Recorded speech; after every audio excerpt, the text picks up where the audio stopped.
መፈንቅለ መንግስት ወይም ኩዴታ ለማድረግ እንዳታስቡ ሲሉ የትግራይ ጊዜያዊ አስተዳደር ጀነራል ታደሰ ወረደ እያስጠነቀቁ ይገኛሉ። እንዲሁም ደግሞ በታዋቂዎች ቲክቶከሮች ላይና አርቲስቶች ላይ ተጨማሪ የ7 ቀን ምርመራ እንዲደረግ ፌዴራል ፖሊስ አጽድቆላቸዋል። ኢራን ብሔራዊ ጥቅሟን ለማስጠበቅ አስፈላጊውን እርምጃ እወስዳለሁ ስትል እያስጠነቀቀች ትገኛለች። እንዲሁም ደግሞ በመጨረሻም ሊባኖስ ደግሞ የተኩስ አቁሙን ለማራዘም ንግግር እያደረገች እንደሆነ በፕሬዝዳንታቸው በኩል አስታውቀዋል። ዓለም ላይ በየዕለቱ የማይሰሙ ጉዶች የሉም። መሽቶ ሲነጋ ተውሎ ሲከረም በየሰዓቱና በየጊዜው አዳዲስ አጀንዳዎችና አዳዲስ ወሬዎች አሉ። ዛሬም ዕለተ ሐሙስ ሚያዝያ 15 ቀን 2018 ዓመተ ምህረት ዓለም እንዴት እንዳደረች እንዴት እንዳረፋፈደችና በትላንትናው ዕለት ደግሞ እንዴት እንደዋለች ከዓለም ጉያ እስከ ኢትዮጵያ እንብርት ከተሰሙ ወሬ ነግራችኋለሁ። በቅድሚያም ወደ ትንተናው ከመግባታችን በፊት ይህንን ወሬ ነጋሪ የተሰኘውን ዩቲዩብ የመረጃ ቻናላችንን ሰብስክራይብ እያደረጋችሁ ቤተሰብ እንድትሆኑ እንዲሁም ደግሞ ወሬ ለሚወዱ ለወሬ ለሚፈልጉ ጓደኞቻችሁ ሼር እንድታደርጉላቸው ስል እያሳሰብኩኝ በቅድሚያም ከሀገር ውስጥ መረጃ ካገኘናቸው ወሬዎች እናልፋለን። የትግራይ ክልል ጊዜያዊ አስተዳደር ሌተናል ጀነራል ታደሰ ወረደ በጊዜያዊ መንግስት ላይ መፈንቅለ መንግስት ወይም ደግሞ ኩዴታ ለማድረግ እንዳታስቡ ሲሉ እያስጠነቀቁ ይገኛሉ። ነባር መንግስት ይመለስ የሚለው የህወሓት ውሳኔ አደገኛና ተጨማሪ ግጭትና ጥፋት የሚጋብዝ ነው።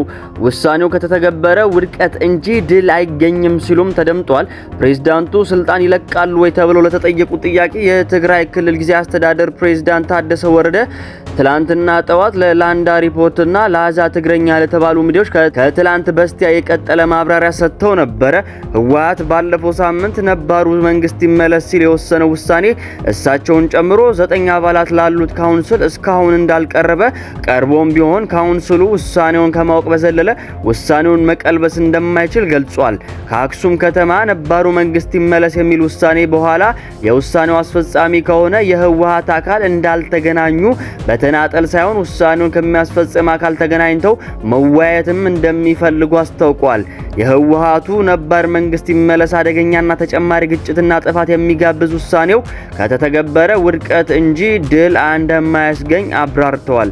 ፕሬዝዳንቱ የተፈጠረውን የፖለቲካ ቀውስ ለማረጋጋት የሚያስችል አማራጭ የመፍትሄ ሐሳብ እንዳላቸው እሳቸውን ጨምሮ 9 አባላት ላሉት ካውንስል ለማቅረብ ዝግጁ እንደሆኑም ገልጸዋል። ከዚሁ ከሀገር ቤት ወሬያችን ሳንወጣ የፌዴራል መጀመሪያ ደረጃ ፍርድ ቤት በፊንቴክ ኢንቨስትመንት የማጭበርበር ወንጀል የተጠረጠሩ አርቲስቶችና ቲክቶከሮች ላይ መርማሪ ፖሊስ የምርመራ መዝገቡን አጠናቅቆ እንዲያቀርብ ተጨማሪ 7 ቀናት ሰጥቷቸዋል። ተጠርጣሪዎቹ ሚያዝያ 9 ቀን 2018 ዓ.ም ችሎት በቀረቡበት ወቅት መርማሪ ፖሊስ የተለያዩ የምርመራ ተግባራት ሲያከናውን መቆየቱን በመግለጽ ተጨማሪ የምርመራ ጊዜ እንዲሰጠው ጠይቆም ነበር። ፖሊስ ተጨማሪ የምርመራ ቀን የተጠየቀው የወንጀሉ ድርጊት ውስብስብነት እንዲሁም የተጭበረበረው የገንዘብ መጠን ከፍተኛ መሆኑና የተጎጂዎች ቁጥር መበራከት ተጨማሪ ምርመራ ጊዜ እንደሚያስፈልገው ነው በማለት የተገለጸው። ፍርድ ቤቱ በፖሊስ በኩል የቀረበውን ቀሪ ምስክሮችን ለመስማትና የሰነድ ማስረጃዎችን ለማሰባሰብ የጠየቀውን የ14 ቀን ተጨማሪ ምርመራ ጊዜ እንዲሁም በተጠርጣሪ ጠበቆች ዘንድ የቀረበውን የዋስትና መብት ጥያቄ ላይ ለመወሰን ለትላንትና ለሚያዝያ 14 ቀን 2018 ዓ.ም ተለዋጭ ቀጠሮ ሰጥቶ ነበር። በቀጠሮ መሰረት ትላንትና ችሎቱ መርማሪ ፖሊስ የምርመራ መዝገቡን አጠናቅቆ እንዲያቀርብ ለ21/08/2018 ዓ.ም ተጨማሪ 7 ቀናት መስጠቱን ቲክቫ ኢትዮጵያ በትላንትናው ዕለት የዋለው ችሎት ላይ በመታደም ማረጋገጥ ችሏል።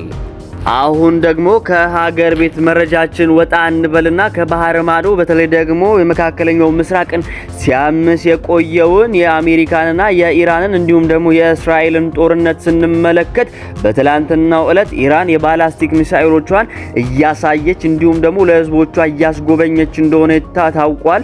ፕሬዝዳንት ትራምፕም የተኩስ አቁሙ እንዲቀጥል እንደሚፈልጉም ደግሞ ገልጸዋል። በኢራን ዋና ከተማ ቴሄራን በሺዎች የሚቆጠሩ ኢራናውያን አደባባይ በመውጣት ወታደራዊ ትዕይንት ሲያደርጉ ውለዋል። በዚሁ ወታደራዊ ትዕይንት ላይ የሀገሪቱ ጦር የባላስቲክ ሚሳኤል አሰራሩንና ዘመናዊ የጦር መሳሪያዎችን ለዓለም ይፋ አድርጓል። የወታደራዊ ግልቦት የማሳየት እርምጃ የመጣው የአሜሪካው ፕሬዝዳንት ዶናልድ ትራምፕ በአሁኑ ወቅት ያለውን የተኩስ አቁም ስምምነት ላልተወሰነ ጊዜ ለማራዘም እንደሚፈልጉ በገለጹበት ወቅት ነው። ፕሬዝዳንቱ የተኩስ አቁሙ እንዲቀጥል ፍላጎት ቢኖራቸውም በኢራን በኩል እየታየ ያለው ወታደራዊ ዝግጅት በአካባቢው ያለውን የዲፕሎማሲ ውጥረት ዳግም አቀጣጥሎታል። ኢራን የባላስቲክ ሚሳኤሎቿን በአደባባይ ማሳየቷ ለአሜሪካና ለምዕራባውያን አጋሮቿ ለማንኛውም አይነት ጥቃት ዝግጁ ነን የሚል መልእክት እንደሆነ ተንታኞች ይገልጻሉ። በሌላ በኩል ፕሬዝዳንት ዶናልድ ትራምፕ የተኩስ አቁሙን ለማራዘም ማቀዳቸው ዋሽንግተን በቀጥታ ጦርነት ውስጥ ከመግባት ይልቅ በዲፕሎማሲያዊና በኢኮኖሚያዊ ጫኖች ላይ ትኩረት ለማድረግ መፈለጓን እንደሚያሳይ ተመላክቷል። ይህ ክስተት በቀጠናው ያለው ሰላም ምን ያህል ደካማ እንደሆነና በማንኛውም ጊዜ ወደ ከፋ ግጭት ሊያመራ እንደሚችል ዳግም አረጋግጧል። በሁለቱ ሀገራት መካከል ያለው የቃላት ጦርነትና ወታደራዊ ፍክክር በቀጣይ ቀናት ወደ ምን አይነት አቅጣጫ ሊያመራ እንደሚችል ዓለም አቀፉ ማህበረሰብ በንቃት እየተከታተለው ይገኛል። አሁን ደግሞ እዚሁ መለስ እንበልና በአህጉራችን አፍሪካ በሶማሊያ መንግስት በሸበሌ ግዛት በፈጸመው ጥቃት ከ33 በላይ የአልሸባብ አሸባሪዎች መገደላቸው እየተነገረ ይገኛል። የሶማሌ ብሔራዊ መረጃ ደህንነት ኤጀንሲ ከዓለም አቀፍ አጋሮች ጋር በመተባበር በመካከለኛው ሸበሌ ክልል ተከታታይ የተቀናጀ ዘመቻዎችን በማድረግ ከ33 በላይ የአልሸባብ አሸባሪዎችን መግደሉን በሰጠው ይፋዊ መግለጫ አስታውቋል። በዘመቻውም በርካታ የአሸባሪዎች መሸሸጊያ ቦታዎች ወድመዋል ብሏል። ኤጀንሲው በመግለጫው እንዳስታወቀው የቡድኑ ከፍተኛ አመራሮችንና ተዋጊዎችን በተጠለሉበት ቤትም ኢላማ መደረጉን አስታውቋል።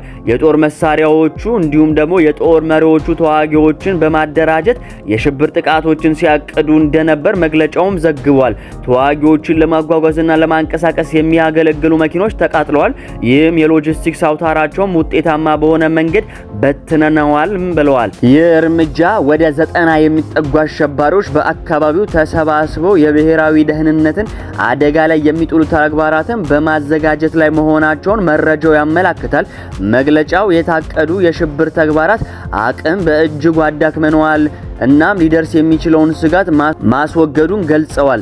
አልሸባብ በሶማሊያ መንግስት ላይ ከ16 ዓመታት በላይ በማጥቃት የጸጥታ ኃይሎችን ባለስልጣናትንና ሰላማዊ ዜጎችን ኢላማ በማድረግ እያሸበረም እንደሚገኝ ይታወቃል። አሁን ደግሞ ወደ መካከለኛው ምስራቅ መለስ ስንበልና የሊባኖስ የተኩስ አቁምን ለማራዘም ንግግር እየተደረገ መሆኑ የሀገሪቱ ፕሬዝዳንት ገልጸዋል። የሊባኖስ ፕሬዝዳንት ጆሴፍ አውን አገራቸው ከእስራኤል ጋር የጀመረችውን የ10 ቀን የተኩስ አቁም ስምምነት የጊዜ ገደብ ለማራዘም ንግግር እየተደረገ መሆኑን ገልጸዋል። ሊባኖስና እስራኤል ሐሙስ ዕለት በዋሽንግተን ተገናኝተው ለመነጋገር ቀጠሮ ይዘዋል። በሁለቱ ሀገራት መካከል የ10 ቀን የተኩስ አቁም ስምምነት የተደረሰው ባለፈው ሳምንት ነበር። ፕሬዝዳንት አውን በኤክስ ገጻቸው ላይ ውይይቶቹ የተዘጋጁት የእስራኤል ጥቃት ሙሉ በሙሉ በሚቆምበት፣ እስራኤል ከሊባኖስ ግዛቶች ለቅቃ በምትወጣበት፣ እስረኞችን በመመለስ በዓለም አቀፍ ድንበሮች አካባቢ ወታደሮች በማሰማራትና በጦርነቱ ደግሞ የወደሙትን መልሶ በመገንባት ላይ ነው ሲሉም ተደምጧል።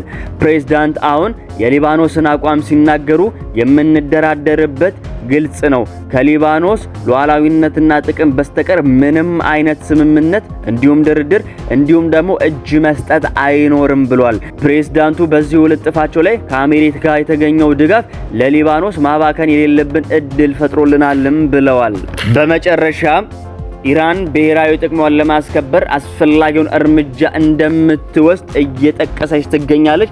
ይህንን መረጃ በትንታኔነት ያወጣው ሮይተርስ ነው። በኢራንና በአሜሪካ መካከል የሚካሄደው ድርድር የተጠበቀ ባለበት በአሁኑ ጊዜ ኢራን ብሔራዊ ጥቅሟን እንደምታስከብር አስታውቃለች። የኢራን የውጭ ጉዳይ ሚኒስተር ቃል አቀባይ ኢስማኤል ባጋይ በቴሌግራም ላይ ባሰፈሩት መልእክት አገራቸው ብሔራዊ ጥቅሞቿንና ደህንነቷን ለማስጠበቅ አስፈላጊውን እና ተገቢውን እርምጃ እንደምትወስድ ገልጸዋል። ቃል አቀባዩ ጨምረው ከአሜሪካ ጋር የሚደረገውን ድርድር እያሸማገለች ባለችው ፓኪስታን በኩል የቀረበ ያለው የተኩስ አቁም ጥያቄን በተመለከተ ሀገራቸው በፖለቲካው መስክ ላይ ያለው ሁኔታ በቅርበት እየተከታተለች መሆኗን መግለጻቸውን የኢራን የዜና ወኪል ኢርና ዘግቧል። ለ2 ሳምንት የቆየው የተኩስ አቁም ሲጠናቀቅ ፕሬዝዳንት ዶናልድ ትራምፕ በኢራን ያለው መንግስት በከባድ ሁኔታ መፍረክረኩን በመጥቀስ ከፓኪስታን በኩል የቀረበላቸውን ጥያቄ መቀበላቸውን አስታውቋል። ቃል አቀባዩ ባጋይ ከአሜሪካ ጋር ስለሚደረግ ቀጣይ ድርድር ተጠይቀው ዲፕሎማሲያዊ ብሔራዊ ጥቅምና ደህንነትን የማስጠበቂያ መሳሪያ ነው።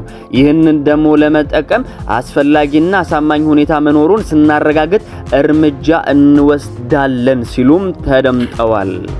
ውድ አድማጮቼ ዓለም እንግዲህ እንደዚህ አድራለች። ዓለም እንግዲህ እንደዚህ አረፋፍዳለች። እንዲህ አይነት ትኩስ ወሬዎችንና ትኩስ መረጃዎችን ማግኘት የምትፈልጉ ከሆነ ይህ ወሬ ነጋሪ የተሰኘው የዩቲዩብ ቻናላችን ለእናንተ ምርጥ አማራጭ ነው። እናም እናንተ ሰብስክራይብ በማድረግ የቻናላችን ቤተሰብ እንዲሆኑ ጋብዛለሁ። እንዲሁም ደግሞ ትኩስ ወሬ ለሚሹ ጓደኞቻችሁ ይህንን ቻናል ሼር እንድታደርጉላቸው እንዲሁም እንድትጋብዟቸው ስል እየጠየኩኝ ሰላም ዋሉ። ጤና ይስጥልኝ።